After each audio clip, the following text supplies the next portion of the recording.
Alrighty, well, welcome everybody. We'll go ahead and call this meeting to order. We start with an invocation, which we observe by a moment of silence, and we follow that with the Pledge of Allegiance.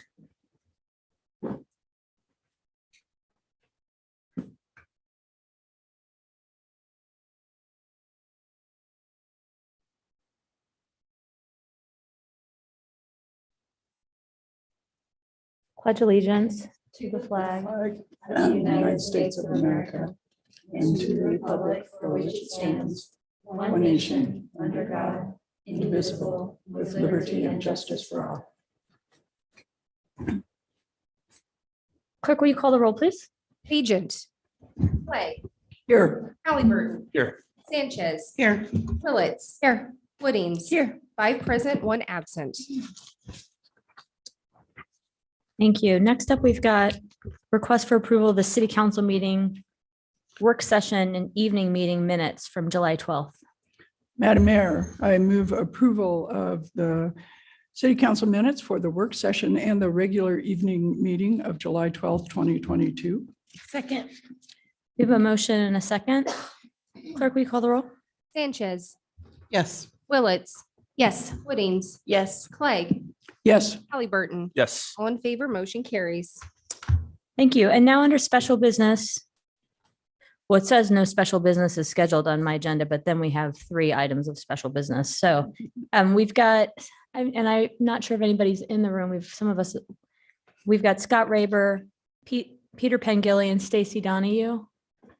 Oh, there, thank you. It's great to see you. Up for reappoint. All 3 are currently serving. I want to thank them for their service on the Open Space Committee. And this is reappointment for each of them to have 3-year terms that would end in July 2025. And just before unanimous consent request, if either Peter or Scott are online, just let us know and we'll acknowledge you too. Great. Thank you, Madam Mayor. I ask unanimous consent for the reappointment of Scott Raber, Peter Pengilly, and Stacy Donahue to the Open Space and Clean Water Advisory Committee for 3-year terms ending July 2025. Without objection. Well, these 3 members have served on the committee for a term already, and it's really an honor to reappoint. I'm looking at Stacy because she's here. Reappoint Stacy as well as Peter and Scott, and just really grateful for the service that they've provided and the attention to the proposals that are received and the thoughtful recommendations that you make to the council. You're here. You're welcome to come up if you'd like, say a couple things. Nope, you don't have to. No pressure. Oh, but if you're going to say anything, I do need you to say it into the mic just for our minutes and so that people watching can hear. Thank you very much, Mayor and City Council. I have really enjoyed serving on this committee for quite a few years and really excited to be able to be part of the process for making recommendations to the council for how to spend the city of Boise's taxpayer money towards acquiring open space and having clean water projects, especially with all the increased enthusiastic participation and outdoor recreation we've seen over the last few years. So thanks very much. Thank you. Go ahead. Oh, I thought you were turning. You were just. Stacy, I just wanted to say thank you for your service. Madam Mayor, if there's not, are there anybody else? Okay, I'll let them go first. Madam Mayor, Pete Pengilly is online if you would like to speak. Welcome, Pete. Hello. I would echo what Stacy said. It's been a very interesting process, learning a lot about how the city works and how the property acquisition works. I'm a little disappointed that some of our projects haven't come to fruition yet, but we're working on them constantly. So we'll get the ones done that have been approved and hopefully find some interesting projects to fund in the future. Thank you. Thank you. Go ahead, Councilmember. Madam Mayor, thank you. I work for 2 organizations, the city and a nonprofit, that really revolve around people from the community volunteering their own time and their own service to make those organizations, in this case, the city, better. The Open Space and Clean Water Advisory Committee is certainly one of our cooler ones that are near and dear to my heart. I use the foothills every single day. And I think we're all really proud of our access to open space that we have here in the community. We get to appoint people all the time, but I wanted to say something today because we have so many folks here, so many young people in the audience, that if you want to get involved in making the city a better place, we have so many different advisory committees, commissions, task force, different stakeholder groups that we love to have people a part of. Most of them are volunteer, and most of them are really some of the people who are informing our decisions up here and making the city a much better place. So thank you for your service for those who just got reappointed, and for those who are not appointed yet, I would encourage you to apply to some of these. Madam Mayor, thank you. Yes, congratulations, and thank you to the three folks who are re-upping for this important advisory committee.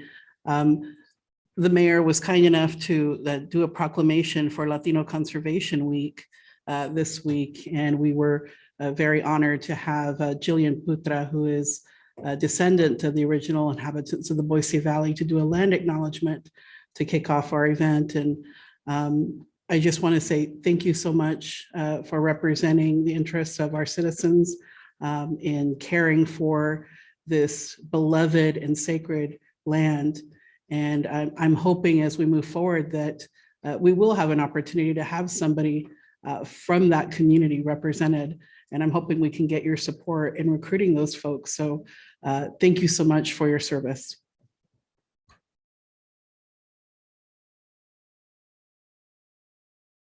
Stacy, it was great to see you. Enjoy the next 3 weeks, 3 years of meetings. And with that, and Pete, sorry, you're still on Zoom, you as well. We'll move into the consent agenda. Madam Mayor, before we move there, I would ask unanimous consent that we remove item 34, resolution 38522 for separate discussion. Without objection. All right, do you want to go ahead and Sure. move passage of all the others since that one's removed? And with that, I would move that we approve the consent agenda as presented with the removal of item 34 for approval. Second. We have a motion, a second. Clerk, will you call the roll? Madam Mayor, Yes. just before we call the roll, Yeah. we always have gobs of resolutions this time of year because we're off for the next few weeks for our summer recess. But I wanted to call special attention to a couple of our resolutions. One of them is the administration of our Arpa funding for our child care grant program, which we saw at work session earlier tonight. So cool, like so needed. Very excited for our childcare and early childhood education providers that we get to do that. And then the second thing is we have been working for a long time getting a lease agreement with the Boise Art Museum on their facility. We have a lot of staff who have been working very hard. I know that Boise Art Museum's been working very hard in turn. And we have that resolution on our consent agenda tonight. I think it's huge. I'm very happy. I love the Boise Art Museum. I'm glad that we figured out a way to keep them in their beautiful facility. So thank you. Thank you for pointing both those out, and I'll echo the thanks to our staff and also to BAM and their staff and board for the work on the lease. Clerk, will you call the roll? Sanchez, Yes. Willetts, Yes. Woodings, Yes. Clegg, Yes. Halliburton. Yes. All in favor, motion carries. And next up, I'll just, The resolution. yeah. Yeah. Before a motion is made on the resolution, I just wanted to speak to it. I've asked to put this on the agenda and because we want to be clear about the policy as a city that we'll have moving forward when it comes to enforcement in particular. But importantly, as it relates to abortion and bodily autonomy and privacy, quite frankly. Many times, or often people say, well, this isn't a city issue.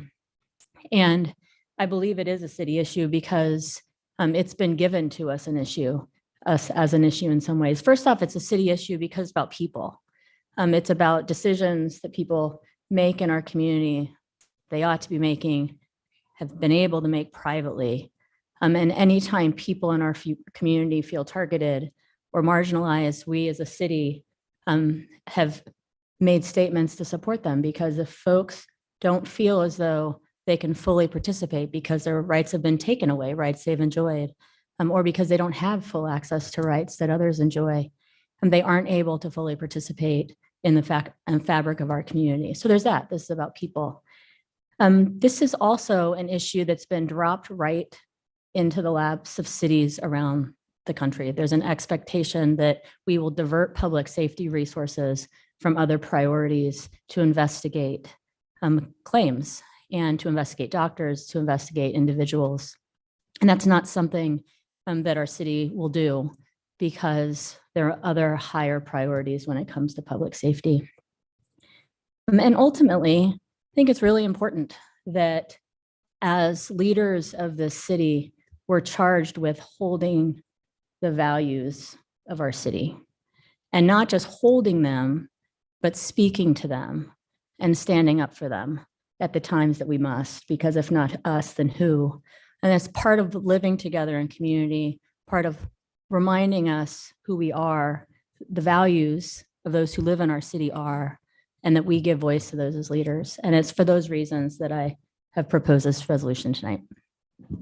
Madam Mayor, I'm going to make a motion, and then I have some additional comments if I get a second. I'd like to move that we adopt RES 385-22, a resolution to provide for enforcement limitations regarding bans of certain reproductive health services. Second. We have a motion and a second. Go ahead. Yeah, sorry, I still have this frog in my throat for like a month. I echo everything that Madam Mayor said, and just want to add a couple of things. This is important because we are the budgetary and policy setting authority of the city of Boise. So while there are probably other actions that could have been taken to make sure that police resources are not going into this, and Lisa always comes through with something to help the frog in my throat. Thank you. It truly is, I mean, it should be a statement of the city council. It should be us affirming that we don't want the budget of our city and our city resources to be diverted from public safety where it belongs. We don't want the money that our taxpayers entrust to us to be infringing on the privacy of our citizens. So I think it was a really important statement and resolution to come from the city council. And I think if you read the resolution itself, it was really important for that to be a Boise specific resolution, something that really shows our unique place in the world, our unique place in the state of Idaho, and reaffirming our commitment to our citizens. So I am thankful for everyone who reached out to us over the past several days since this resolution was published. And thank everyone who's here tonight as well. Madam Mayor. Thank you, Madam Mayor. Thank you for bringing forward this resolution, Madam Mayor. Thank you for the motion, Council Pro Tem. On the 12th of July, my mom would have been 80 years old. And Councilmember Holly Burton was kind enough to have a drink with me to acknowledge that important day last week. And one of the things I shared with Councilmember Holly Burton was the reason I ran for office 5 years ago. And that's because I was afraid. Things were happening in our country that for the first time made me fearful of my country and made me really examine what it meant to be an American citizen by birth, something that I just lucked out. I didn't earn it. I didn't have to take a test. I didn't have to cross a desert. I didn't have to risk my life to be an American citizen. And one of the things I recognize that I get to do is run for office. And I was very happy to see so many people respond positively to learning that we were going to be voting on this resolution tonight. Because the fact of the matter is, I think any one of us up here at this dais, we care about our residents. First and foremost, their safety. And the reality is that our police force, that should be at the top of the list of what they do on behalf of our citizens, of our residents. And anything we do to take them away from responding to crisis, from cultivating a relationship with our community members so that they know that they can turn to the police for help, is something that we have to be wary of. And so I am very grateful for the mayor in bringing this forward. I know that an issue like this can be very polarizing, but when we're talking about people being afraid to call an ambulance because they might be experiencing an ectopic pregnancy, that would all of a sudden not only put their lives in danger, but also their freedom. And that a medical provider may also be possibly hesitant in offering assistance because they're afraid of what the ramifications are. All that does is put our community, our greater community, in peril. And there are those who would think that the city council has no business speaking on this issue. I absolutely think it's our business. The public safety has to come first, and making sure that we are using our resources wisely, which is what Councilmember Woodings and I know from Girl Scouts. This is us using our resources wisely. And so again, thank you 3 times, Mayor, for bringing forward this resolution. I think it speaks to our values, and our values is safety first for our residents. So I will be voting in the affirmative. Madam Mayor. I think I know I'm the only person on this dais who has life experience before Roe. And I can tell you that it wasn't a great time. I have high school classmates who almost died of botched abortions, self-induced and back alley both. I have classmates who were offered a vacation in Bermuda to take care of the problem because if you happen to have a rich boyfriend, you did have access. I have classmates who chose to have a baby and ended up in abusive relationships, both themselves and their child. I have other classmates who chose to have a baby and ended up in a very happy marriage.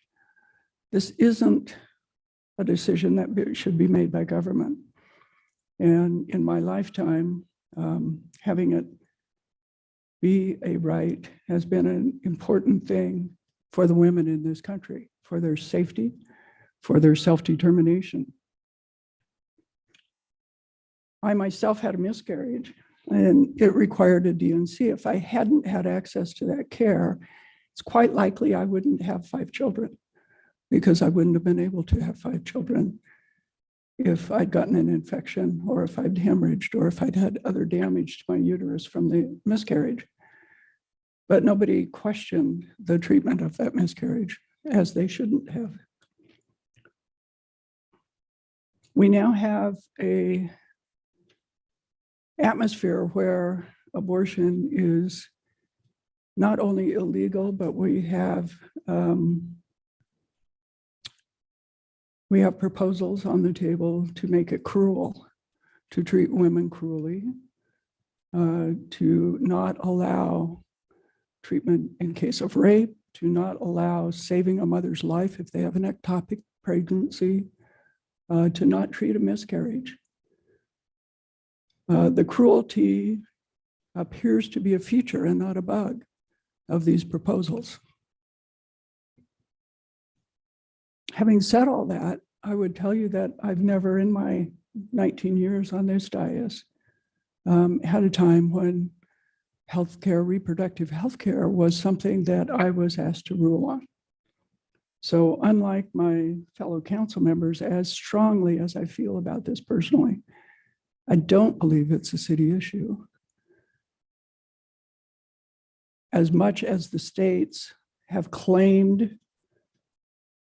rights to make these decisions at a state level, they've refused the ability of local elected officials to have those same rights. And because of that, there's not much I can do that will change this other than work personally and work with all of you as an advocate to change these going forward. One might ask, I voted for a gun resolution a couple of weeks ago. Why? What is the difference? To me, it's very clear. Weapons and cities have always been an issue. Since cities existed, the use of weapons inside them has always been something that cities regulated. In fact, cities were among the first government agencies in the United States to regulate guns because it was very clear that the shootout on Main Street was not entertainment. It was danger to the citizens of the city, and many cities outlawed the open carry of weapons as a result. In the time I've been on city council, I've had to make decisions based on regulations imposed on us by others, how to keep people safe in our zoo, in our libraries, in this public setting. We've had to spend city resources to do that. Guns, to me, have always very clearly been a city issue. And so I was happy to vote for a resolution that talked about the policies around guns and gun regulation, because that's something that has always been impacted at a city level. Clearly, the enforcement of any law is the correct prerogative of the police force and of Madam Mayor. We can't, with 400 people, police a city of 250,000 and respond to every single thing. You just can't do it. So you have to make choices. You have to prioritize. And I absolutely support the right of Madam Mayor and the police to make that choice in this case and not prioritize enforcement of these particular laws, because they are not ones that further the health and safety of our citizens. And that's what we're charged with. Our duty is to further the health and safety of our citizens, and we shouldn't be doing things that don't. However, I believe, unlike the gun resolution, this is a resolution that's talking about that administrative duty. And I think City Council should tread carefully in directing administrative actions. And so for all of those reasons, as strongly as I say, as I feel about this issue, I can't support this resolution, though I fully support the right of the mayor and the police chief to make the correct administrative decisions in this case. Thank you.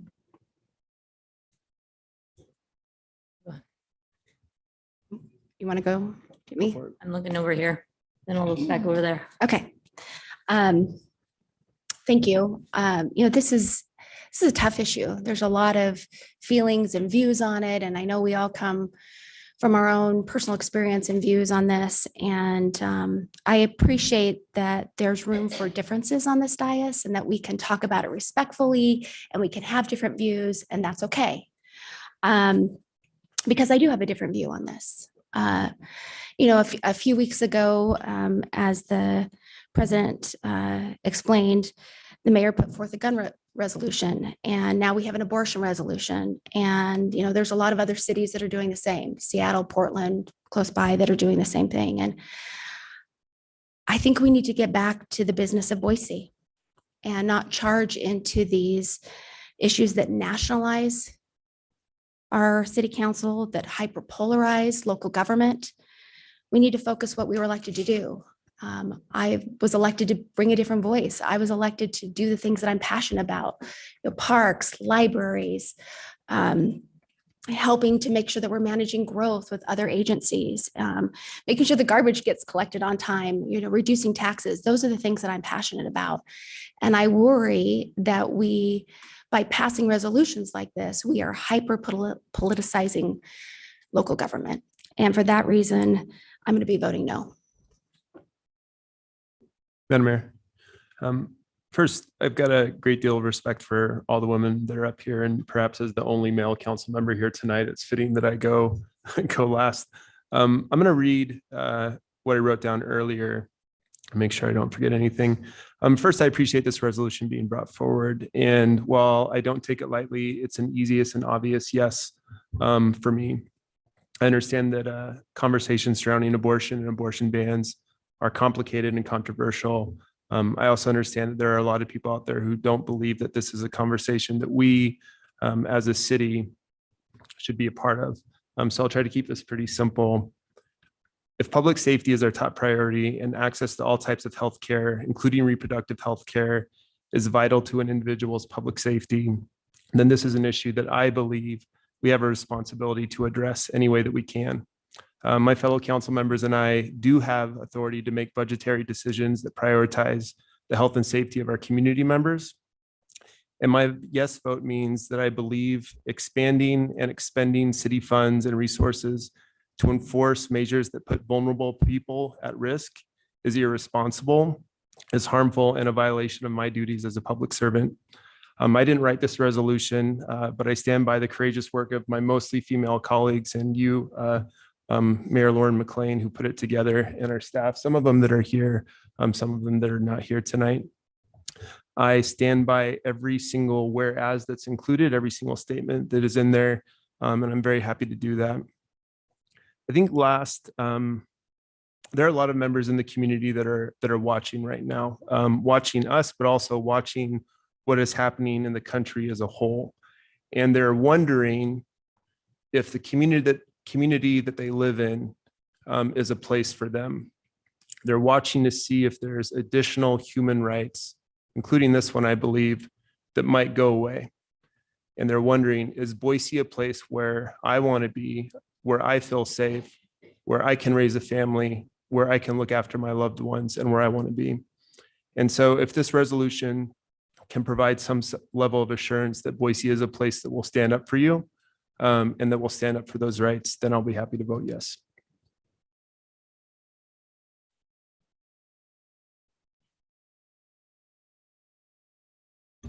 All right, thank you, everybody. Clerk, will you call the roll?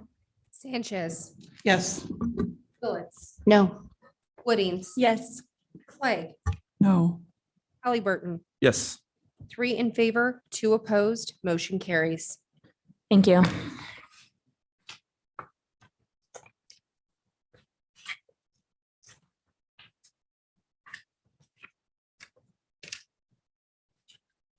We are going to move into ordinances now. Sorry, I needed to turn the pages.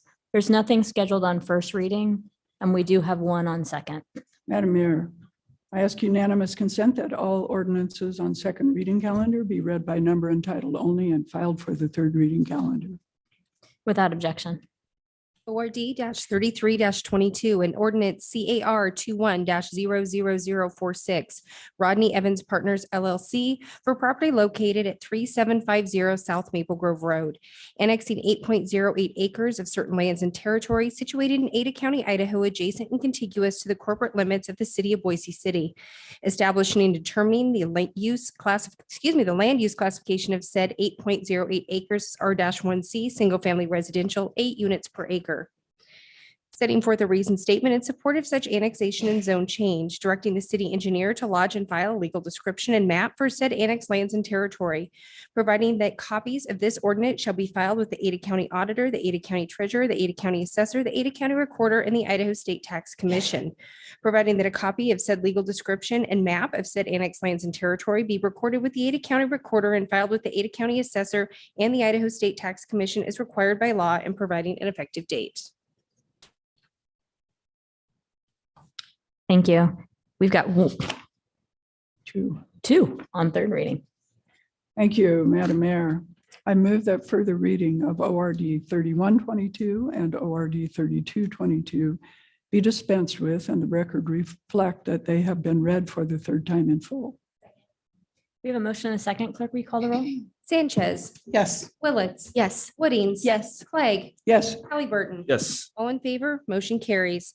ORD 31-22 and ordinance CAR 22-00001, Barrett Family LLC for property located at 11825 West Victory Road, annexing 2.1 acres of certain lands and territory situated in Ada County, Idaho, adjacent and contiguous to the corporate limits of the city of Boise City, establishing and determining the land use classification of said 2.1 acres as R-1C, single-family residential, setting forth a reasoned statement in support of such annexation and zone change, directing the city engineer to lodge and file a legal description and map for said annexed lands and territory, providing that copies of this ordinance shall be filed with the Ada County Auditor, the Ada County Treasurer, the Ada County Assessor, the Ada County Recorder, and the Idaho State Tax Commission, providing that copy of said legal description and map of said annexed lands and territory be recorded with the Ada County Recorder and filed with the Ada County Assessor and the Idaho State Tax Commission as required by law, and providing an effective date. ORD 32-22 and ordinance CAR 22-00003 for property located at 8837 South Federal Way, amending zoning classifications of the city of Boise City to change the classification of real property particularly described in section 1 of this ordinance and adjacent rights of way from T-1D Technological Industrial Park with Design Review Zone to C-1D Neighborhood Commercial with Design Review Zone, setting forth a reasoned statement in support of such zone change and providing an effective date. Madam Mayor, I move that ORD 3122 and ORD 3222 be approved. Second. We have a motion and a second. Clerk, will you call the roll? Sanchez, Yes. Willetts. Yes. Woodings. Yes. Clegg, Yes, Halliburton. Yes. All in favor, motion carries. Now, we are going to move into our public hearings for the evening.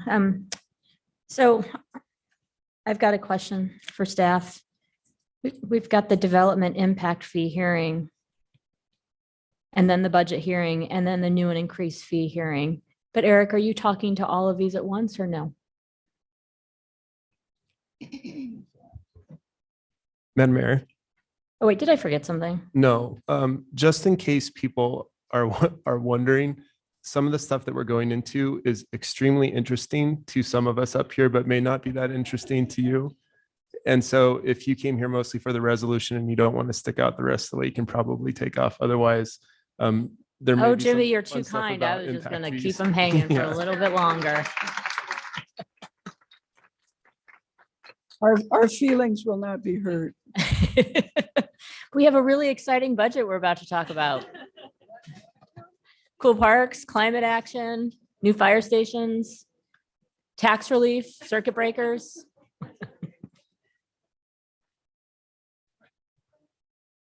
Alrighty. So yeah, Eric, how do you want to do this? Madam Mayor. What's your plan? We can do it however you want.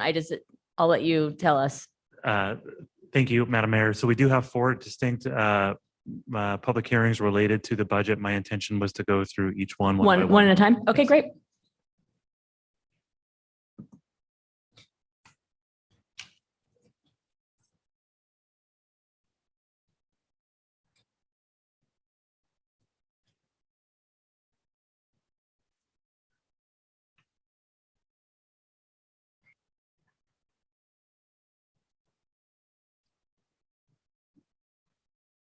Madam Mayor, members of the council, the first public hearing we have is in regards to the development impact fee program.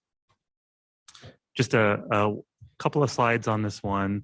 An overview of how development fees further the business of the city and how they are a key component of our capital improvement program. You can see on this slide that we have approximately $17.4 million allocated of development impact fees towards the delivery of projects in fiscal year 23. Some highlights of that include Fire Station 13, a new fire station out in the northwest portion of the city, as well as numerous parks related improvements. Some of those include Bora Park, Magnolia, Primrose Park, which is the construction of a new park, also in the northwestern portion of the city, Spalding Ranch, as well as the park's maintenance facilities. You can see on the left-hand slide on that pie chart, approximately 10.3 million is allocated towards fire improvements, 1.4 million towards police, with the balance being allocated towards parks projects. I'll note that development impact fees are one of the primary ways in which growth pays for growth and growth-related services. So as we look towards the recommendation before you today, I'll reflect back that the development impact fee plan was approved by the city council earlier in the spring. Statutorily, the cities that assess impact fees are required to update their impact fee plan at least every 5 years. Due to the timing of when the impact fees were approved and the various studies were done, effectively, we're 1 year behind. So the recommendation is to capture the costs associated with growth based on calendar year 2021. We brought a recommendation to the Development Impact Fee Advisory Committee. Those were approved unanimously in June of 2022. So the recommendation is to increase development impact fees across the board by 13.1%. Again, that increase reflects escalation in project costs due to inflation and supply chain disruptions. You can see at the bottom of this slide, typically using the index that we're using to gauge how much we need to increase impact fees by, typically costs increase, between 2, 4, 5%. Based on where we are right now, we are seeing 13.1%.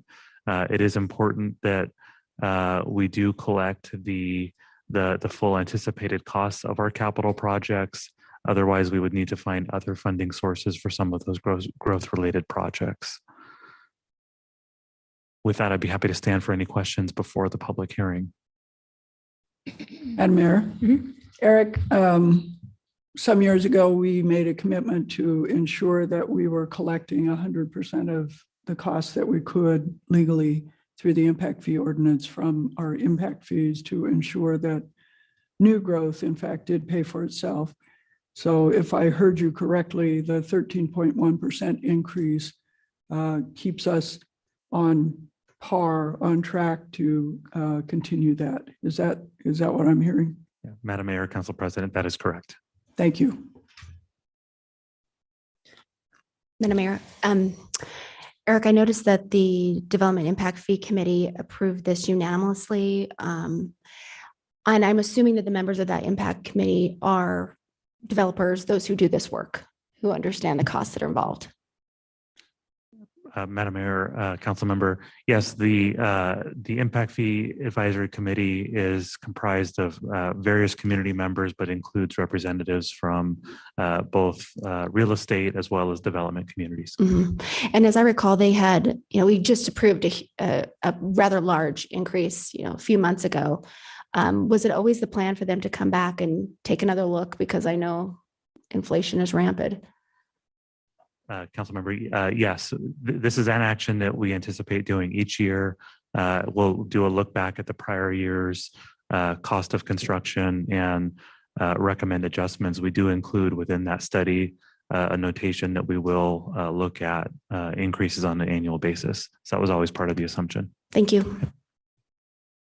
And that's important to point out because we haven't done that historically. And so the prior development impact fee process took longer. And now I was just talking with a member of the committee last week, and he said it was really important that we kind of develop a process, have it just expected that there's an escalation or that we're looking at this more regularly, because we've got to make sure that we're able to provide the services that the growth requires. All right. We will now open up the public hearing. Madam Mayor, I have one individual online, so if they would like to speak, we would just ask that they raise their hand. Sure. You can raise your Zoom hand and we'll call on you. Anybody, nobody signed up on the piece of paper. Anybody here to testify? Madam Mayor, no one has their hand raised online. All right, with that, we will close this hearing on development impact fees. And I'll entertain a motion. Madam Mayor, I move that we move ordinance 3422 to the first reading calendar to be read for the first time on August 16th. Second. Right. Or are we supposed to read it the first time tonight? Did we change that? I'm sorry. We could read it first time tonight. Could we Madam not? Mayor, Council Or was it President, posted? I don't know if it's posted, isn't it? Yeah. Madam, it is posted. We were hoping for the first reading. Oh, we tonight. can, Yeah, okay. it's in the Sorry. agenda. so Sorry, we can I read it. mistaken. No, it's- Okay, and with that, Madam Mayor, I ask unanimous consent that ordinance 3422 be read by number and title only and filed for the second reading calendar. Yeah. Clarification, will we be able to discuss the motion? If we automatically go to first reading calendar? If you want it as a motion for discussion, I'll make it as a motion. Yeah, rather why don't you do than that? unanimous Yeah. consent. Thank you. So I move that we move it to first reading calendar. Second. We have a motion and a second. Discussion. Thank you, Madam Mayor. Thank you, Eric, and appreciate all that you do for the budget. I think this is, despite the empty room, one of the biggest things that we'll do because it means we're managing growth. And part of managing growth means we're paying for growth. And, anyone who's lived here more than 5 years talks about how this valley has exploded in the last few years. And I'm one of them. I talk about, there used to be a field over there, and that's the reality that we're living in. So I can see why this is happening. I can see why we have more than a 10% increase. I do worry that every time we increase these fees, we make it more expensive for people to buy. I get why, we just do. What I'd like to put out there is that if we go into recession, if costs come down, that we look at this again and we see whether they're truly in line. And I think that the more nimble we can be on this, the better it is for our taxpayers. Yeah, that's a great comment. And I'm actually going to ask Eric to I think this is fine, to give a little information on how that's done. Absolutely. Madam Mayor, Council Member, as part of the annual review of this, we would anticipate bringing adjustments to the impact fees for City Council consideration as part of the annual budget cycle. We would look back at what the costs of the construction costs are doing and what the ENR index is indicating. And in years that we might see lower costs, we might bring forward a recommendation to actually lower the development impact fees in line with what the cost of the projects are. So as we see projects increase, we anticipate bringing recommendations for an increase. The inverse could also be true. Other comments? My clerk, will you call the roll? Sanchez, Yes. Willetts, Yes. Whittings, Yes. Clegg, Yes, Halliburton, Yes. ORD 34-22, an ordinance amending Title 9, Chapter 2, Development Impact Fee, Section 12B, Boise City Code. This amendment updates the development impact fees per service unit and providing an effective date of October 1, 2022.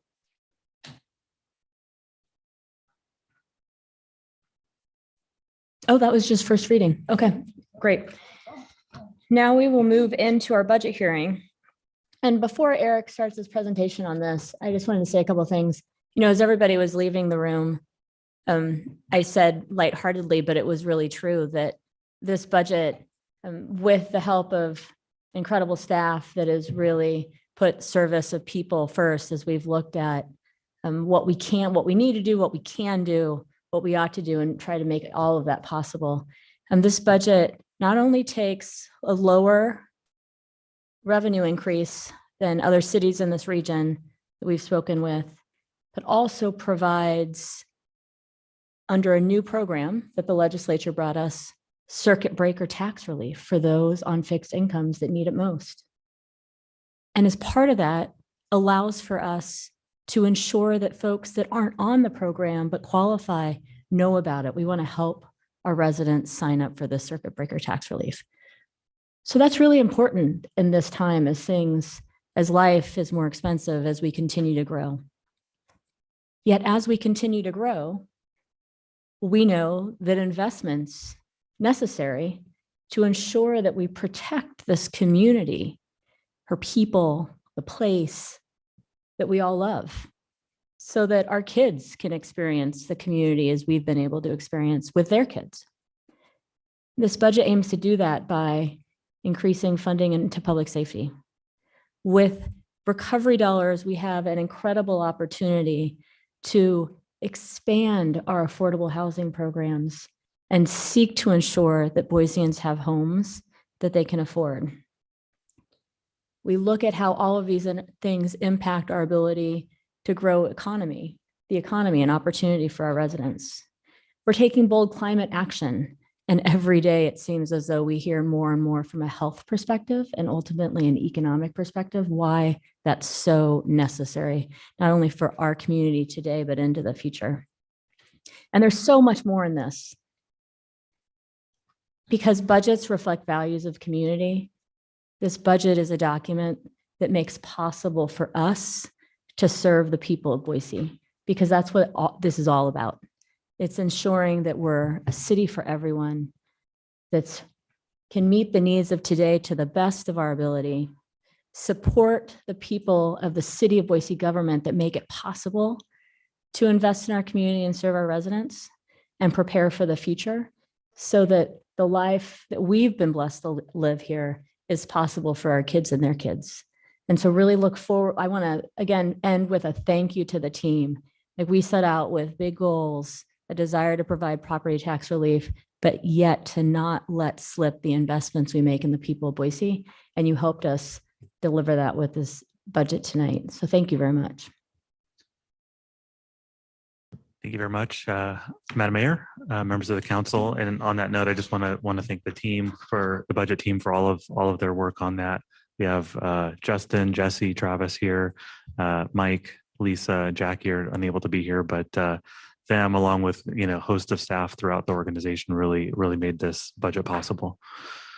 I'm going to first speak to some of the high-level themes that are included within the fiscal year 23 budget. First and foremost, which is always of the highest priority, is fiscal responsibility, and ensuring that not only we have a balanced fiscal year 23 budget, but also we have a balanced forecast. So as we were looking at this, we wanted to ensure that any recommendations included as part of this budget would be sustainable over a 10-year period. We also looked to proactively allocate one-time expenses and align one-time revenues and align those one-time revenues with one-time expenses. We also aligned ongoing revenues with ongoing expenses. Approximately 10% of the budget, of the general fund budget, is considered one-time, and therefore it doesn't grow the tax base into the future. That one-time is comprised of Arpa funds. The City Council approved the allocation of Arpa funding earlier in the spring on May 24th, as well as it includes unallocated funds from the current fiscal year, projected unallocated funds. Primarily, those unallocated funds are attributable to vacancy savings and one-time revenue overages as compared to the budget. The mayor spoke to property tax relief a little bit more on this slide, and I'll go into deeper detail deeper in the conversation. But the budget assumes a lower than allowable amount of property tax increase. Municipalities are allowed to increase their year-over-year budget by as much as 3%. This budget increases the property tax budget by 2.45%. Looking back since the beginning of the pandemic, that places the annual average at 1.8%. And I'll note that base growth is really the city's primary source of funding for ongoing cost increases. I'll show on a further slide what percentage of the budget is comprised of property tax, but this is the one area to capture growth in expenses. Also, dovetailing off the mayor's previous comments, this budget includes funding for a circuit breaker rebate program. 1.2 million in one-time funding is available to assist community members who do take advantage of that program. Additionally, the budget was developed in response to various community priorities. Investments are included for public safety really throughout the budget, housing, transportation, and climate initiatives. The budget seeks to respond to the inflationary environment that we find ourselves in, again, through property tax relief, through careful management of our maintenance and operation funding, which in other words would be our non-personnel funding. The capital budget estimates have been adjusted to reflect inflationary impacts, as well as the impact fee action that the council just approved. There is also the inclusion of an economic uncertainty reserve should we fall into a recession, or should we see cost escalation continue at higher levels than we have forecasted. The budget seeks to respond to growth. Some examples, and none of these are comprehensive, but some examples of that include the construction of a Northwest fire station, various investments in parks, such as staffing at our zoo, the construction of a new park out in the Northwest, public safety staffing, and then support for the important work that's being done out at the airport, as well as in public works, particularly in our water renewal fund. Also, efforts to stabilize the workforce, employee compensation measures, which were approved by the council in early June, as well as various targeted staffing augmentations. Looking at how the fiscal year 23 budget is allocated, it's allocated across the general fund, our capital funds, various enterprise funds, and a handful of other funds. The general fund, for the purposes of clarity, is approximately $306 million. The general fund contains operating costs associated with general government services. So when I say general government, I'm speaking to things like public safety, police and fire, parks maintenance, libraries, planning and development services. That represents just over a third of the budget at 36%. Capital funds make up 12% of the recommended budget at $105.6 million. That's primarily infrastructure projects, major equipment, and major repairs for general government functions. Again, those are things like fire stations, vehicles for our police staff, construction of parks, so on and so forth. That's primarily supported by taxes as well as our development impact fees. Enterprise funds make up about 42% of the budget. In those enterprise funds house both operating and capital expenditures for services out at the airport, our geothermal fund, solid waste fund, and water renewal funds. And the funding source for our enterprise funds is primarily service users. And then 10% of our budget is dedicated to a variety of other funds, including our debt service fund, risk and workers' comp, our health fund, as well as housing and fleet. I'm going to now talk a little bit about I'm going to focus on the general fund. I'll start with our revenues. I mentioned earlier that approximately 90% of the recommended general fund revenue for fiscal year 23 is ongoing, and the other 10% is one time. Breaking that down, $14.5 million is of that one time is from fiscal year 22 projected unallocated funds. And then $15.2 million is from ARPA, or American Rescue Plan Act resources.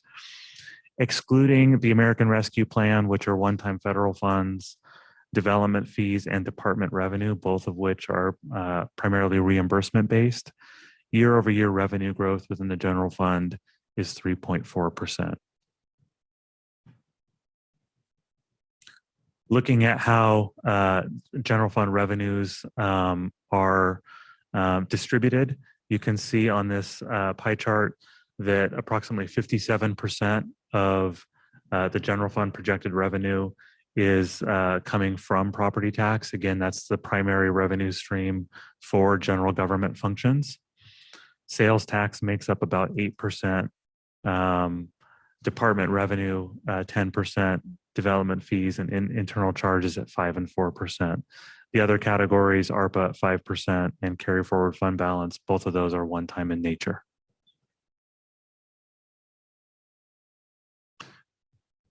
Shifting to property tax, I'll just do a brief overview and then I'll go into some more detail. I mentioned that property tax is really the primary revenue source for general government operations. The fiscal year 23 budgeted estimate for property tax is $175.4 million. In terms of year-over-year growth in collections, 2.45% is growth would come from would be a base increase, and that base increase would support cost increases on existing services. 1% growth on property taxes is attributable to new construction and effectively new payers paying into the system for their burden and the services that are provided to them. A property tax rebate program exists. No use of foregone property taxes is included in our fiscal year 23 balancing strategy.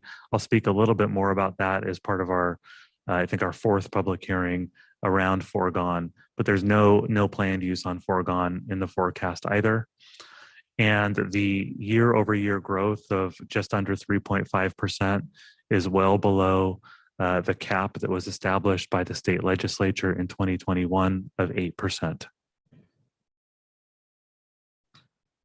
A little graphic, a couple graphics on levy rate and assessed taxable value.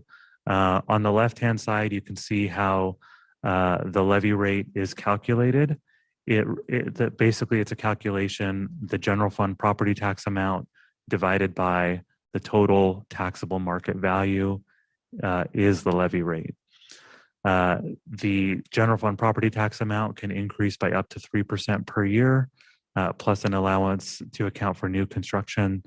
The total taxable market value changes on a year-over-year basis, depending on what the assessor does. You can see that for fiscal year 23, the total taxable market value is up by approximately 32% from fiscal year 22. On the right-hand side, you can see basically the relationship between the levy rate and the taxable value. In other words, as the taxable value increases, it has the effect of forcing downward pressure on the levy rate. And you can see basically those lines mirroring each other in the inverse. So as the taxable value increases, the levy rate decreases. The next handful of slides are going to be focused around burden shift around property tax. This first slide demonstrates that the average residential property in the city of Boise is increasingly subject to property tax. If you look back just a handful of years to fiscal year 2016, you can see that on the average priced home, average valued home in the city of Boise, approximately 58% of the assessed value was subject to property tax.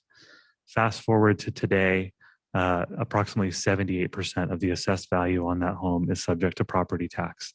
The reason for that is you can see it on that orange line. It's the homeowner's exemption. The homeowner's exemption is not keeping up with the assessed value increase on that average assessed value home. Previously, it was intended to cover approximately 50%. The homeowner's exemption would increase on an annual basis. In other words, it was indexed. That no longer is occurring. It's been fixed at $125,000 for 2 years. Prior to that, it was fixed at $100,000 for a number of years.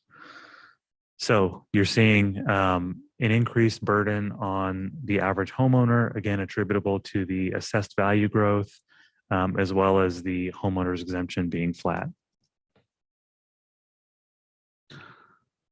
The slide before you right now was included in our budget document. It's one that we show to the council on an annual basis.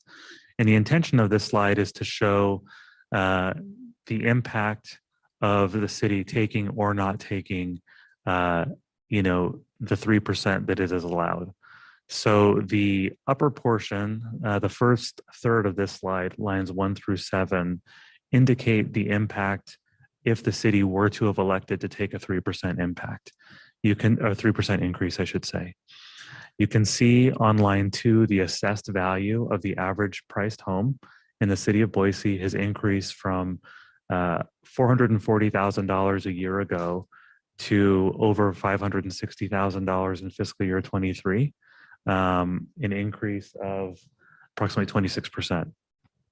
The exemption being fixed at $125,000 then results in the taxable value on line 4. And you can see that the taxable value is quite a bit higher than the assessed value in terms of a percentage increase. The city levy rate would be decreasing by approximately 21.5% if the city were to have elected to take a 3% increase. Again, that's representative of the inverse effect on the levy rate when the assessed value increases. If the city were to have elected to take a 3% increases, you can see on line 6 that the city taxes on that average priced home would have gone up by 9.5%, representing about $138 increase. Lines 8 through 14 indicate what the impact would have been if the city had opted to take 0%. And you can see lines 9, 10, 11 basically are a repeat of lines 2, 3, and 4 up above. Line 12 shows an amended levy rate calculated again if the city were to have elected to take a 0%. Line 13 shows what the city taxes would have been had a 0% increase be taken. And it's interesting that that's not a $0 increase on line 14. It's actually a $91 increase or 6.25% year over year. The reason for that is burden shift. So before I go to lines 16 and below, I'll just restate that even if the city were to have taken a 0% increase, the average homeowner in the city of Boise would see an increase on their property tax bill attributable to burden shift. Lines 16 through 24 show the impact of the somewhat middle ground that's included in this budget of 2.45% increase. Lines 17, 18, 19 are again repeats of what's demonstrated above earlier on the slide. Line 20 is the levy rate that we project. Line 21 shows what the city taxes would be. And line 22 shows the dollar change. Line 23 and 24 really demonstrate the savings between 3% and 2.45% and the cost of the 2.45% base increase to the city. The savings from the 3% to 2.45% being $8.50 and the cost attributable to just the 3%, but just the 2.45%, not including burden shift, is $37.85. Burden shift has been picking up steam and momentum in recent years. This is a slide that we show on an annual basis, and going back approximately 20 years, you can see that the distribution of property taxes was approximately equal between residential and commercial. Fast forward to today, it's no longer 50-50, it's more like 74-26. The residential sector picking up 74% of the overall tax burden, commercial 26%. I'm just going to jump in here on this because, I mean, this has been a subject of conversation in many of our work sessions. And I mean, this shows so clearly the impact that the shift is having on our residents because residents are paying more and more of the budget that we're only allowed to grow no more than 3% plus growth. And, you know, when we talk with legislators about this topic and the need for meaningful relief, I hear that it can't do anything that would cause a shift. But you can't correct a shift of the past without some sort of shift today. And so it becomes more and more imperative that we share this chart. I've offered to share it with some of the folks in the room on these tax discussions, and that we seek meaningful reform on how assessments are done so that we are back to what was more of a normal trend historically, and that is both commercial and residential paying their fair share of the budget that supports both commercial and residential in our city.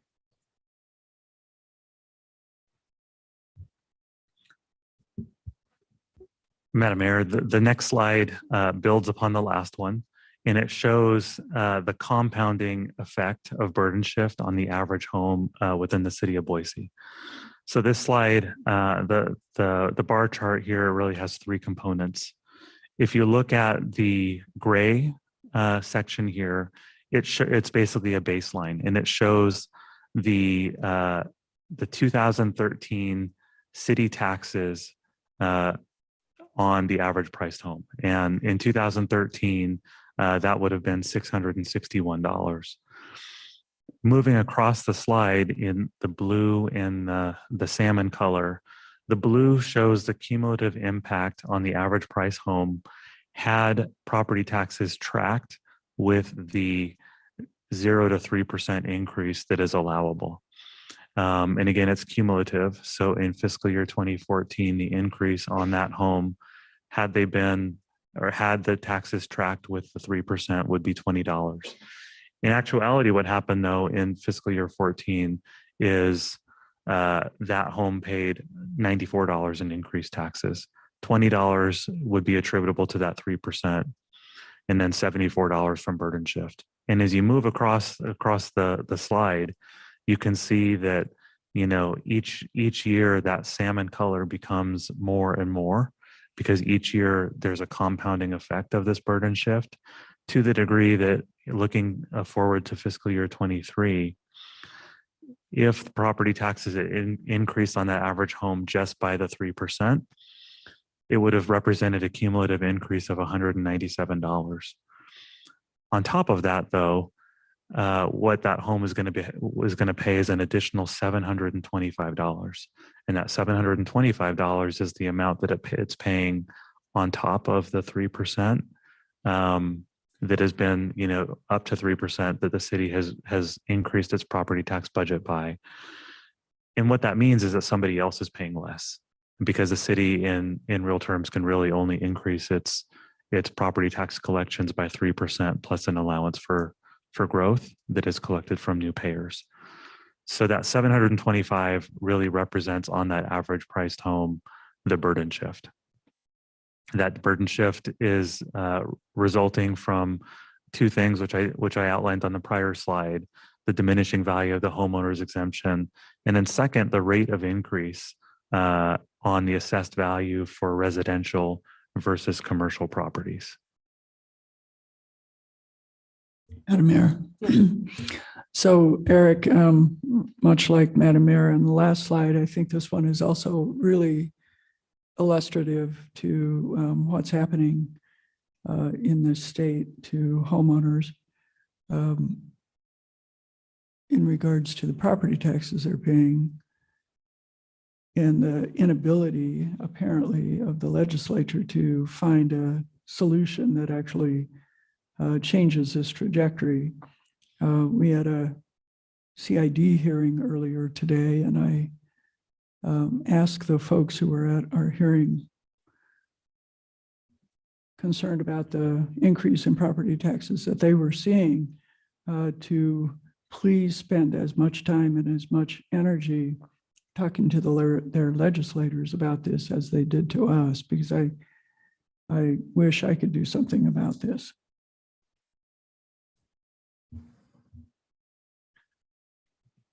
have one more slide on this topic that I think really clearly shows what's happening in relation to property taxes.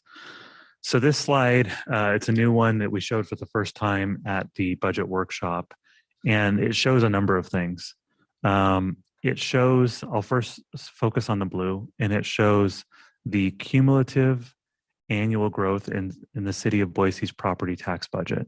And you can see the first year, it's basically nothing. Second year would have increased by 3%, and there's a compounding effect. Property tax budget growth since 2012 has been approximately 30%. Then what it shows is two big box retailers within city limits, what has happened to their property taxes versus what has happened to the average homeowner. And the green bar charts here show the cumulative increases on the average homeowner, and you can see almost immediately, they exceed the blue bar. So the rate of increase on the average homeowner has across the board exceeded the city's rate of increase on property taxes. And then you can see those two big box retailers represented in yellow and red. And you can see that not only are they not growing, they have actually declined.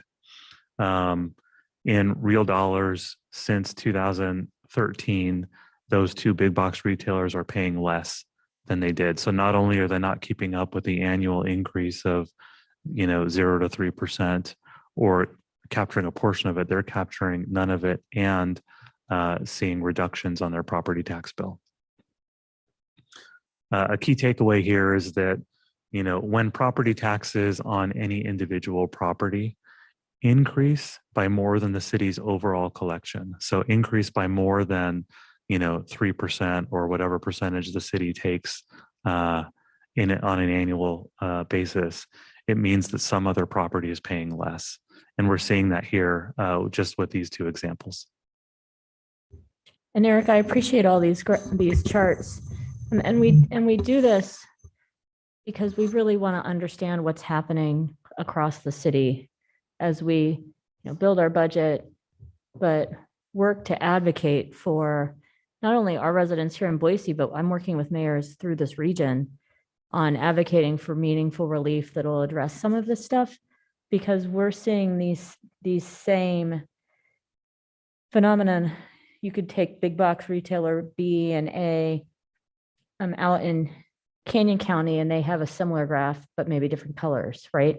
And so drilling down into these numbers and understanding what's happening to our property taxpayers in the city is really important, so that one, we can advocate for some meaningful relief and improvements, to understand the impact, even if we did nothing, right? In terms of growing our revenues or not. And then three, as we're trying to advocate for meaningful change at the state level, we're taking and doing what we can, taking advantage of the circuit breaker program, not taking full 3%. And then also making sure that we aren't sacrificing quality of life and investments in the city at the same time. So that's why we present these things for council, for the community to take in, because we're actually spending quite a bit of time taking them in as well, trying to best understand what's happening on the ground. Thank you very much, Madam Mayor. Moving on to expenditures, just an overview of the general fund expenditure budget. Personnel represents approximately 63.4% of the expenditure budget at $194.1 million. M&O and our major equipment represent about 21.6% of the total $306 million budget. Contingencies 1.7%, transfers to other funds about 10%, and VRT at 2.9%. I'll make the distinction on VRT that it's 2.9% of the overall general fund budget. However, the funding commitment towards VRT remains at 5% of the general fund property tax budget. Looking at personnel, breaking it down a little bit on the right-hand side, you can see that general employees, in terms of cost, make up about 52% of the personnel budget. Contract make up about 48%. And then in terms of FTE, general employees make up about 61%, whereas our contract employees, public safety contract, make up about 39%. Looking at expenditures by department, you can see public safety departments, police and fire represent a little bit over half, 50.5% of the general fund budget. The next largest slice of the pie is parks and recreation at 14.1%. Some of our support departments, human resources, IT, finance, and legal combined make up 13.9% of that pie. Planning just over 5%, library at 5%, and then some of the others below 5% you can see on this slide. In terms of growth trends, the fiscal year 23 budget includes a recommendation to add 38 positions within the general fund. You can see that between fiscal years 17 and 20, we were averaging around 28 positions. In fiscal year 21, there was very minimal FTE growth included in the budget as a result of COVID. In fiscal year 22, there was a partial catch-up of 44 positions. When you look at the bar chart on the left-hand side, you can see on basically the line, you can see the moving average on FTE growth within the general fund. And if you look at pre-COVID fiscal years 2017 through fiscal year 20, we were averaging, as I said, approximately 28 positions per year. Factoring in the fiscal year 21 year of very minimal growth, and if you do a comprehensive look at fiscal year 17 through fiscal year 23, this puts us right on track with our prior growth levels, and would give us a 6-year or 7-year average of 30.6 positions being added.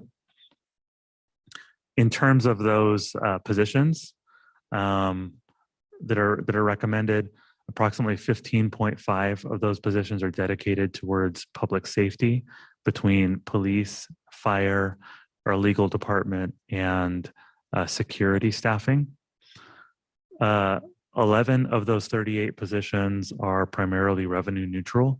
They represent positions to support the zoo, Idaho Ice World, planning and development, all of those which would be reimbursed through fees, as well as a new analyst for our treasury division.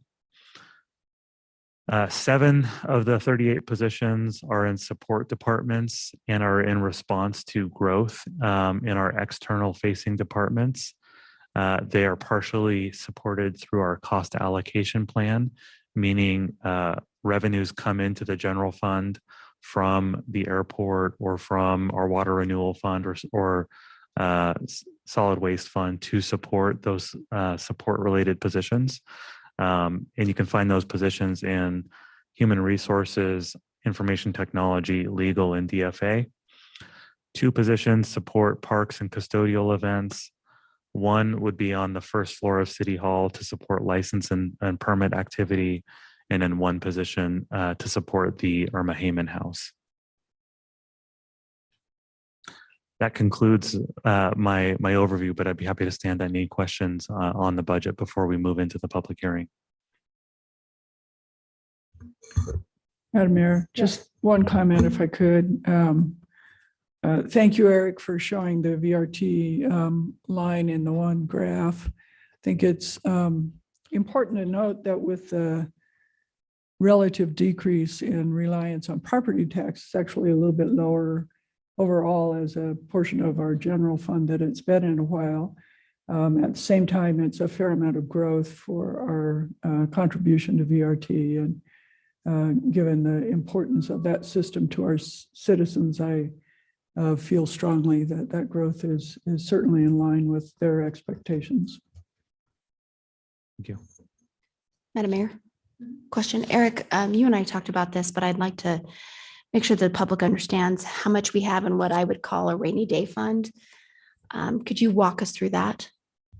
Absolutely. Madam Mayor, Council Member, on an annual basis, there are various contingencies which are built into the budget. They're outlined within the budget document, but some of those include the City Council Strategic Planning Contingency, which is available for new initiatives that may arise within the fiscal year. That amount is set at $500,000. We also have an unallocated operating contingency, which is set at $550,000 as part of the annual budget. Those are really two of the main ones. We also have, as part of this budget cycle, an economic uncertainty reserve set at $500,000, which is a one-time allocation available should we see, inflationary impacts that are unsustainable within fiscal year 23, given the recommended allocations, or we see revenue declines. On top of that, not included in the budget because it's accounted for on basically within our balance sheet, but we do make annual budgetary recommendations, is our cash flow reserve. The City Council many years ago established a goal of allocating approximately 8% of the general fund, the annual general fund budget into a cash flow reserve available for emergency situations. There is actually a recommendation in the fiscal year 23 budget to amend the calculation for the cash flow reserve. And that recommendation would see certain elements of the base budget stripped out before we calculate the 8%. It would eliminate contingency funding as well as the annual transfer to the capital fund as part of the equation for figuring out what 8% is. That being said, on a go-forward basis, there's still a goal of reserving approximately 8% of the general fund. And I'll note that presently that cash flow reserve stands at approximately $21 million. Thank you.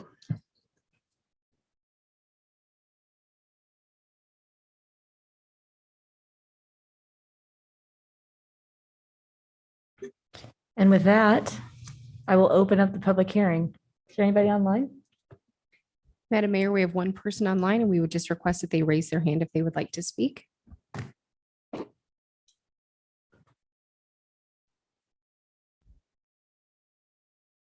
Madam Mayor, no one has their hand raised. Sir, would you like to speak or do you prefer the power of the pen?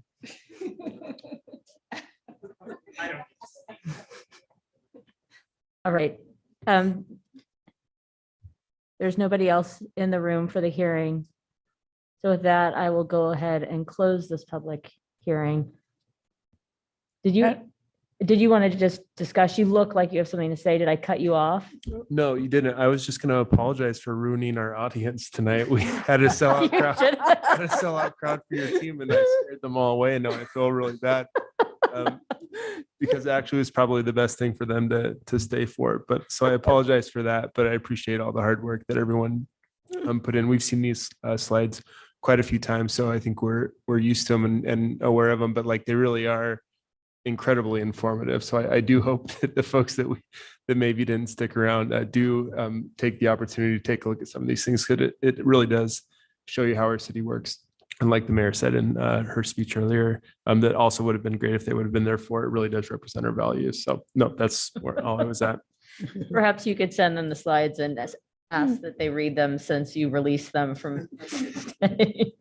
Okay, with that, the public hearing is closed. Let's put a motion on the table and then there can be discussion. Madam Mayor, I move that we move the FY 2023 budget as proposed to the first reading calendar on August 16th. Second. We have a motion to second discussion. Madam Mayor. Yes. Well, it's interesting. I've been through a lot of these, and there's been more than one when we had an empty room on this day. And I think every time that happens, regardless of the high feelings around property taxes and other things that are impacting people's lives right now, it's indicative of the good work that our staff has done, good work that the mayor's office has done, and the hard work that frankly everyone in the city does every day to provide first-rate public services that our citizens expect and are willing to pay for. And this isn't a budget that's too lean, but it's also not a budget that's too fat. It's one that does exactly what we set out to do, which is provide first-rate public services in the most efficient way we can. And so thank you to everyone who worked on it, to staff, to the mayor's office, for bringing us a budget that apparently our citizens think it's the spot. Well, I just want to jump in here and point out that this year we added extra public engagement too. So we had the town hall back in the, I want to say spring, but it was probably late winter, where we heard from, and we had great facilitated conversation with the public on what was important to them. And so I appreciated that, as well as feedback we've gotten. But go ahead. Yeah, thank you, Madam Mayor. It was interesting to be part of those feedback sessions, and a lot of folks showed up, and I think we heard some really great thoughts from people throughout the city on what they'd like to see. I just have a couple of thoughts on the budget to share. And I agree with the council president that it's a budget that's not too fat. It's not too slim. There's a couple of areas that I'll be paying really close attention to as this budget does its work throughout the next year. One of those is in the area of personnel. We've had really high vacancy rates over the past year. I think, like so many other businesses and jurisdictions and organizations. And so I'm really curious, because we do have some increases in personnel in certain departments. I'm curious to see how that all balances out as we're able to fill some existing vacancies, as well as having additional staff, if that ends up making sense, or if it ends up that we're needing to reallocate some of those resources. So that's something I'll be looking at carefully, because I think every year we pass the budget, I'm like, staff growth. These are ongoing costs. These are things that are building year over year. So I think it's really important that we keep a close eye on those costs that we're incurring that just that keep going. And then the other thing that is reflected in this budget is some big buckets for priorities of the city, like housing, homelessness, supportive housing. And those buckets are reserved, and we'll be seeing those come back to us throughout the year through the interim budget change process, so that we can review specific projects, specific proposals, and deploying those throughout the year as opportunities arise. And so I invite everyone who really cares about some of these really big strategic priorities to pay attention to the interim budget change process. I know I'm talking to an empty room here, but I'm hoping that our power of the pen friend here helps us get the word out. This is really where a lot of the meat of our strategic priorities happens. It doesn't happen today. This is just when we allocate the overall funding. It happens throughout the year as we're able to really take advantage of opportunities as they present themselves, so that we can deploy those funds in a smart way. So I think overall, this is a great budget. I think it includes so many things that our community has been asking for around housing affordability, and climate action, improved parks, public safety. And I'm really interested to see how everything rolls out throughout the next year, as far as what the economy is going to look like, if we're going to have a little bit better buying power as the economy kind of normalizes. So yeah, it'll be a fun time. thanks, Eric and staff. I know that your work is not done here, and we'll be seeing you many, many times. Madam Mayor. Thanks again to Eric and the staff. It really is great to be able to sit up here and to be able to have you all walk everything out and have confidence that what you say is probably going to happen. And if not, it's usually going to end up on the better side of things. Or maybe I'm just been very, very lucky since I've been on council to see us move through such a challenging time and be able to do so well. One of the things I think that's really exciting is this also includes a fire station in Northwest Boise, which is one of the things that our folks in Northwest Boise have been asking since I've been on council. And I think that they're going to be really excited to get this done. We did get, although there's nobody here, a lot of folks who did email us about different things about the budget, a lot of desire to continue to invest in public safety, sometimes at the expense of arts and climate action and parks. And I would just encourage people to also understand that those things really do add towards public safety. We've got so much data out there that shows that when we invest in making sure everybody has access to a park, that we invest in arts and culture in our community, that it really does address public safety. And I'll say this because I say it every single year. My dream is that someday we do have a much smaller piece of the pie that goes to public safety, because we're investing in so much of the beginning stage of what it takes to really build a strong community. I'm really proud of what's on here. And then I would also say that when we talk about pulling money away from climate change and climate action, we can take a look at what's happening across the country right now, and thousands of people who have died recently in Europe because of heat waves. And if we're not continuing to invest in this stuff now, it is a public safety issue and it will cost money in the future. And so I'm always really proud that the mayor's office and that our city's team continues to prioritize those things as a long-term investment for the sustainability of our community. So I will be voting yes this year. Madam Mayor. Thank you, Madam Mayor. Thank you, Eric. I think about how our residents, when there is a moment of urgency for them, the first entity they think of contacting is the city. Whether the issue is something that we oversee or not, the first impulse is to contact the city. I remember being that person several years ago when I was a homeowner and I was in crisis. And the first entity I contacted was my friend, TJ Thompson at the city. And at the time he said, "We don't deal with those issues, Lisa." We do now. We do deal with the housing crisis here at the city of Boise. And I know that because of what we've all gone through worldwide with the pandemic, we have had access to federal resources in a way that we haven't had before. But what many of us know is even before the pandemic happened, there were people in crisis, especially when it came to housing. And what I'm hoping is that as we see those monies perhaps not continue, that we not forget that as we put our budgets together in the future, that we still need to keep those folks at the forefront and not wring our hands at, well, we don't have that money anymore. Well, we're going to have to make sure that we can provide those resources. And I think if there's anything we learned over the last few years, it's how innovative we can be, how creative we can be in meeting the needs of our community. And so one thing I very much hope that we continue, and that is to really speak about the property tax issue in a way that our residents can metabolize. I know that we've heard it over and over again, and thank you, Eric, so much for putting it in terms that we can absorb.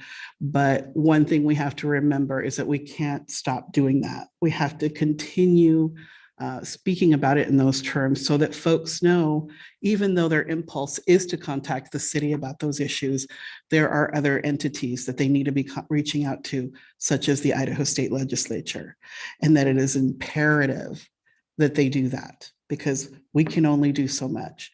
And so even though we sound like a broken record about saying that the savings amount to what is it, one tank of gas, we have to keep saying that so that people will finally hear it and then redirect their efforts of holding electeds accountable, but they're up the street.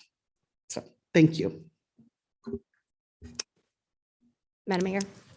Eric, thank you so much for walking us through this so many times and being available. I really appreciate it. One of the things that I've learned in the short time I've been on council is just how we've been dealt a hand on property taxes. And it's not a hand that we can control. And homeowners need a fair property tax formula. And so with that in mind, we have to think about what can we control. And we can't control inflation. We can't control stagnant wages. We can control the levy rate, but we know that the formula will dissipate it in different ways for different people. So I really looked at this budget, and I'll thank you because there's a lot of information in here. I really looked at this budget about what is nice and what is necessary. And those are the same conversations I have in my own budget with my husband and our family, which is what is nice and what is necessary.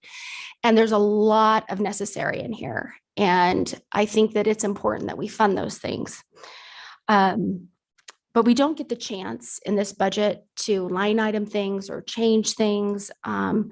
So there's two issues that concern me here.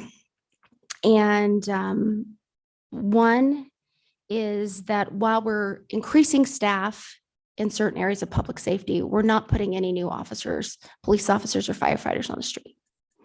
And we've talked a lot about growth, and I think people expect that there should be more firefighters and more police officers on the street. The second is how we handle housing. And I'm always concerned that Boise is taking on the burden that other cities aren't picking up, and that our taxpayers are paying for that burden for things that are necessary. And, it doesn't take us much to Google Boise, Idaho housing prices. And I think you'd find that we're the least affordable housing market in America compared to our wages. And it's discouraging and it's rough. And I appreciate that this council is trying to do something about it. What I like is that we're doing things that are promoting public-private partnerships. I think that's really smart. I think that complements what the state is doing. And I've said this before, what I'm concerned about is that there's parts of this budget that could be construed and talked about constructing homes or affordable housing, buying affordable housing. And I don't want Boise to become a landlord. I want private industry to do that. So with those two things in mind, there's lots of things, like I said, that I really like about this budget, but I'm going to vote no. Madam Mayor. I spoke broadly at the beginning, and I think that our citizens are very much supportive of this. I think that some of the strategic priorities here are in fact not nice, but necessary. And among those, I would say, are the housing initiatives. I've been watching as Boise has stepped up, frankly, where other cities haven't, to try and find a solution to those who are unhoused, to those who are rent burdened and mortgage burdened, and to those who are on the edge of losing their housing. And I think that it's necessary for us to do that, and necessary for us to do it innovatively, because if we don't, everything we value about this city, the culture, the way we care about each other, the way we care for each other, is in danger. And I'm really, of all of the things in this budget that we've set as strategic priorities, and you all know how important climate change is to me. You all know how important the trees are, our water renewal system, our airport, the things that we're growing. Of all of those, the thing that I think is most innovative and most needed right now in this time of crisis is our response to housing. That's not just, oh gosh, we don't know what to do, we're going to hope the private sector steps up, but instead, here's what we'll do. Here's what we need. Here's the partnership that we'll support. And together, I think we will make a dent in the housing crisis. I don't think we'll solve it, but I think without us stepping up, it's much less likely that we'd get even close. So thank you, everyone who has supported that and worked on that. I think it's incredibly important. And it's a change. It's not something the city's done in the past.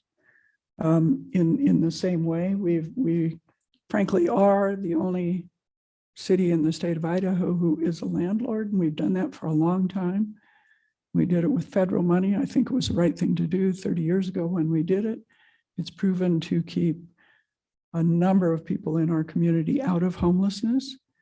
I think this is the next step in that. This is the next new thing that somebody in Idaho has to innovate around and figure out how to work and help on, so that our citizens aren't afraid that when they go to sleep at night, that's the last night they're going to be in that bed. And so I'm really excited about the housing parts of this budget. Thank you. Madam Mayor, I just want to speak to a couple of things. And that's our investment in public safety. One of the reasons why the chief chose not to come to us with additional requests for officers is that, as I said earlier, we have so many vacancies right now in the city. And the chief really felt like he needed to address the vacancies he has before he takes additional resources off the books to hire officers that he doesn't think that he can even, he's not sure if he can hire the vacancies that he has now. And so instead of adding more, he wanted to kind of start with that for this budget cycle, which I think was really prudent and really respectful of city resources. And as far as fire goes, there's not a lot of opportunity to add firefighters if you don't add fire stations. In this budget, we are adding a fire station that will result in additional firefighters on our street, better response times for all the members of our community. And I think that that's really important to remember, is that Northwest Fire Station is going to give us the opportunity to hire more firefighters.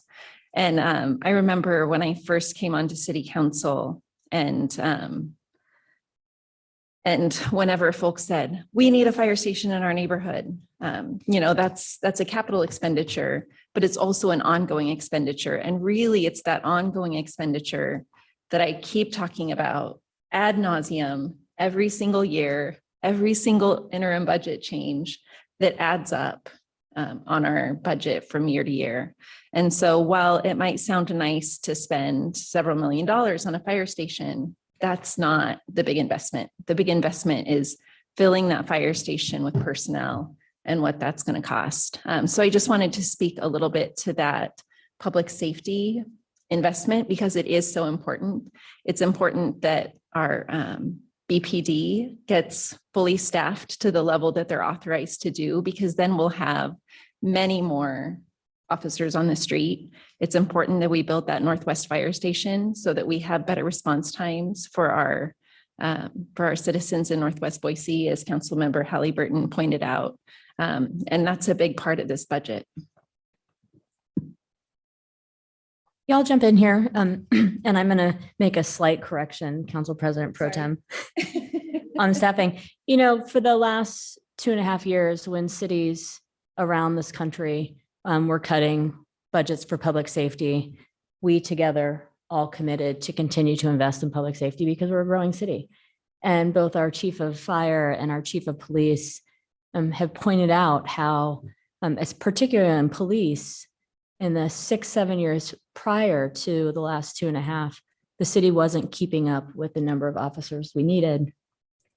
We know that there are additional demands, our mental health needs, their community policing needs, which are people heavy. And I want to say it was, when we looked at a review of what we needed for community policing, it was quite a large number of officers that we know that we need, or we believe that we need, in order to do community policing right. And we've all committed to doing that by asking both fire and police to finish the staffing study that I believe both chiefs came and presented to us on. And that staffing study will guide further investments in officers right on the streets, as everybody wants. And we expect to have that this year. So it's not necessarily the vacancies in police as much as we wanted to make sure that we're keeping up with the need and understanding with community policing in mind, which requires more officers than a lot of people put on the streets because of the interaction that they have with the community. And that's so important to keep our community safe and people feeling safe. And we knew that we likely need more. And so that staffing study was approved by council and will guide those additions to public safety staff in the long run. And yes, I am super excited that, after sitting on this council for so long, we will have a fire station in the Northwest as they have asked for so long. And with that, right on State Street, very close nearby, there will be a new park, Primrose Park for the Northwest as well. But firefighters, importantly, that are in that station. And then finally, one thing that's not in the budget tonight, because we aren't having to pay for it, but I forgot to mention it during the resolutions, is the first of what will be many pathways throughout the city. And that is Goddard Park. I call it park because it's a linear park. It makes it possible for, I think, 700 more people in our city to be able to walk 10 minutes to a park without us having to pay for it. Deeply appreciate the donation from Settlers Irrigation District. It gives us momentum that we all knew we would have as soon as this first one went to create more and more pathways throughout our city and to continue to invest in every neighborhood of the city. And if only all those people had been here to hear this, Jimmy and Elaine, with your leadership on this pathways plan, because so many folks were from different parts of the city that were with us earlier. And so more to come on public safety. It's a deep commitment of all of ours, and that staffing study will guide. So we're making sure that we're not creating vacancies that don't need to be filled, and instead meeting the needs and expectations of our community to keep this community as safe as it's remained when it's changed in so many other places in the last couple of years. With that, thank you all very much. Clerk, will you call the roll? Sanchez, Yes. Willis. No. Woodings. Yes. Clegg, Yes. Halliburton. Yes. 4 in favor, 1 opposed, motion carries. With that, the fee hearing. One more. Two more. Okay. Thank you very much, Madam Mayor. The next public hearing is around new fees and fee increases. Per state statute, any new fees or fee increases over 5% are required to go through a public hearing before approval. All proposed adjustments were published in the fiscal year 23 proposed budget. And there was 2 noticings of this meeting in the Idaho Statesman on July 1st and July 8th. Generally, the fee increases that are proposed are to keep up with the cost of providing services. And absent those fee increases, we would need to find a way to support those services, those fee-related services from other revenue streams. Within the general fund, I mentioned that, they're largely to keep up with increasing costs. There are a number of fee increases proposed in our Parks and Recreation Department. I'll note that we also do an annual review of the scholarship funding that is available for Parks and Recreation programming to ensure that youth are able to participate in programming regardless of ability to pay. And we anticipate that the funding that we have made available is sufficient to cover the need. And should we find that demand outpaces the funding available, we would bring a recommendation to City Council to adjust that scholarship funding amount. Within our Planning and Development Services Department, there's approximately 5% increases recommended for our planning fees. And within Finance Administration, various adjustments for our parking licenses and animal-related fees. In some of our other funds, in the Water Renewal Fund, for instance, we have a 9.9% increase recommended for commercial and a 7.5% increase recommended for some of our residential fees. Solid waste has a 3% increase recommended. And I'll note that there was an addendum to the proposed budget document. It was published and included basically in the afterword of our budget document for some of our public works fees. And basically that addendum either eliminated some new fees that were proposed to be added or eliminated proposed increases primarily around connection fees. With that, I'd be happy to stand for any questions on our fees before we go into the public hearing. Madam Mayor? Yeah. Thank you. Thank you, Eric, for talking about the scholarship opportunities. Does that also apply to any programs through arts and history?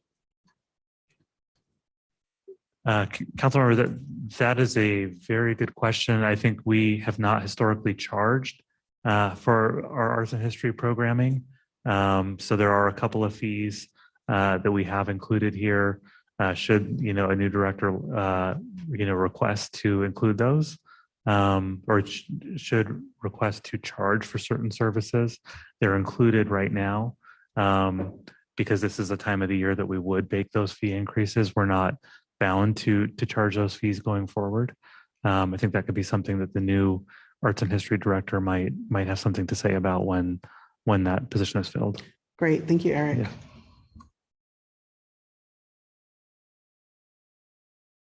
Other questions? All right, I'll open the public hearing. Madam Mayor, I have no one online with their hand raised. We'll go ahead and close the public hearing.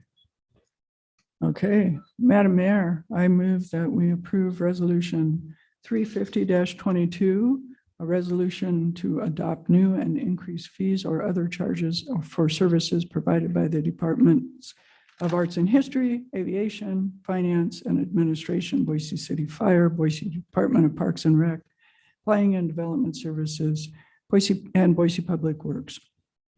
Second. We have a motion and a second. Any discussion?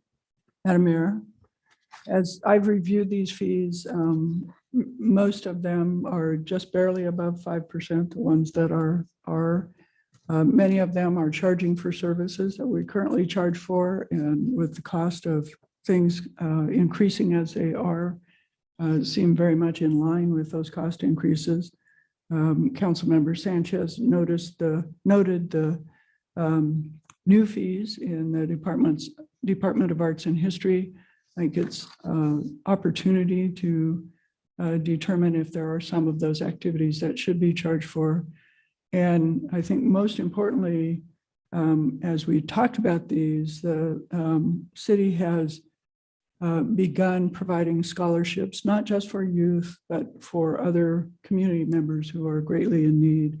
And I think that's a tremendous expansion and a good thing to do with some of our scholarships. So with that, I very much support these fee increases. Madam Mayor. Thank you, Madam Mayor. Yes, just echoing what the council president said, I think it's wonderful that we are mindful of the value that we bring to the community and that we should be charging and our fees keeping pace, and also be mindful of those folks in our community who would love to access some of these services, but who might find those fees to be a barrier. And so I am grateful to our departments for being mindful of that and finding ways for folks to participate in all that we have to offer here at the city of Boise. So thank you.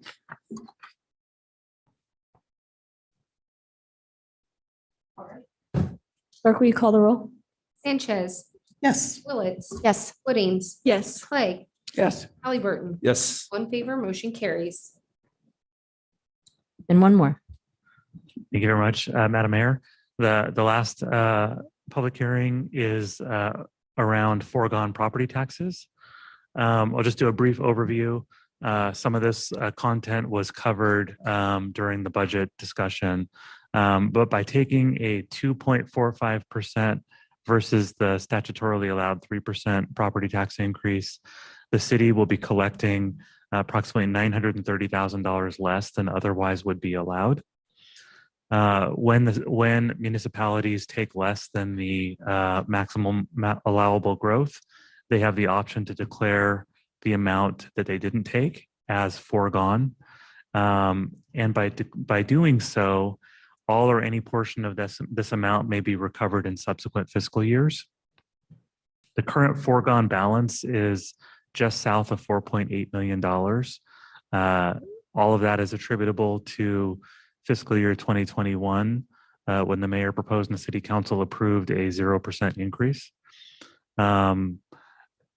So there is a resolution that is before the city council today that would declare the $929,000 as foregone. Included in the language is a recommendation that any foregone usage in future years would not be taken. The intent would not be taken in a recessionary period. I'll note that, again, that there are no current plans to utilize foregone balance in fiscal year 24 or any subsequent year. Future use of foregone would require a city council vote and be subject to changes approved by the legislature in 2021. But to declare this amount as foregone, a public hearing is required per House Bill 389 approved by the legislature in 2021. With that, I would stand for any questions before the public hearing opens. We'll open the public hearing. And we will close it. Madam Mayor, I move we approve Resolution 351-22, a resolution reserving the right for the future recovery of foregone tax revenue from the 2023 fiscal year in the amount of $929,820 and providing an effective date. Second, We have a motion and a second discussion? Madam Mayor. Yes. I just want to thank Eric and whoever else made the decision to include the language about not recovering the foregone in a recessionary period. When we chose to take a 0% increase a couple years back, that was a really important piece of that to me, that we make sure that it was clear to future city councils that that our intention was not to further punish our residents during a recession by taking those funds and making sure that our economy was in a good, healthy place, hopefully in a place where homeowners are not taking on 75% of the property tax burden as well, but that's to be determined. So I just want to say thank you for including that in this year's foregone. Madam Mayor, quick question for Eric. So I just want to make sure that I'm clear that we would have to vote should we capture this in the future. Yeah. Madam Mayor, council member, that is correct. Okay, thank you. All right, clerk, will you call the roll? Sanchez, Yes. Willetts, Yes. Puddings. Yes. Clay, Yes. Halliburton. Yes. All in favor, motion carries. With that, that's it. Madam Mayor, I move we adjourn. Second. We have a motion and a second. All in favor? Aye. We are adjourned.